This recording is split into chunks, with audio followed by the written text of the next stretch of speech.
Thank you, Mr. Administrator. Appreciate you being here today very much. Many members for. Pardon me? My policy, talking to another member here. No worries. Administrator Pruitt, I've got during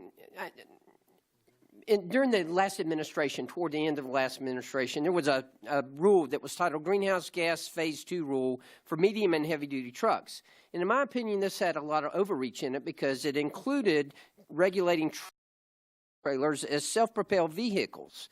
And I've introduced legislation to deal with this, and I just wanted to ask you, you issued a statement on this rule back in November, and in that rule you issued a statement on the review of glider kits, but you didn't include anything about tractor trailers. Do you intend to do that? Are you familiar with this at all? Well, I actually appreciate you bringing my attention. I was aware of the latter that you mentioned, but not the former, so that's something I will definitely take a look at. Okay, I appreciate it because it is something that's very important to us, particularly to the tractor-trailer industry, which is a big industry down in our area as well. I also wanted to ask you, in my district, in the coastal region of Georgia, the entire coast of Georgia, I have the honor and privilege of representing that area. We've got 3 significant Superfund sites. And very briefly, can you just bring me up to date where we're at with that, with the Superfund sites and the status of the program and the improvements that you may have made with this? Yeah, there were 42 recommendations that we would be happy to make available to the committee, but in the month of May, June timeframe, we commissioned this task force to evaluate how we can better manage the Superfund portfolio, and out of that came 42 recommendations. Those recommendations are being implemented as we speak, and the great progress is being made. And we're trying to address, because there are certain areas in Portland, I'm sorry I can't recall the member that brought it up this morning, but the city of Portland and the harbor, there were substantial issues. It was a large area that was impacted. There was progress that could be made in certain parts of the Superfund area and not others, and so we made a call to get started on those areas, because what's happened historically is that we delayed taking any positive action until the entire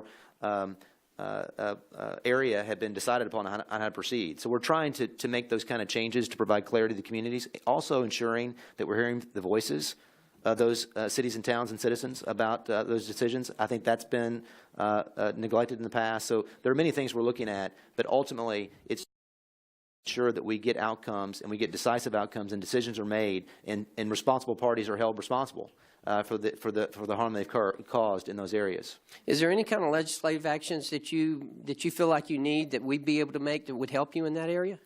You know, it's a good question, because in the Brownfields program, as an example, this body has been very, very successful with respect to changes in the Brownfield program. And I think there are some reusability opportunities with respect to Superfund sites that are more marketable going forward. I mean, ultimately, our goal in the Superfund portfolio should be to remediate those sites, protect human health, and see those sites redeemed as far as using them going forward. And so there may be some things we can work on together to adopt a Brownfields kind of approach to some of the Superfund areas within the portfolio. Good.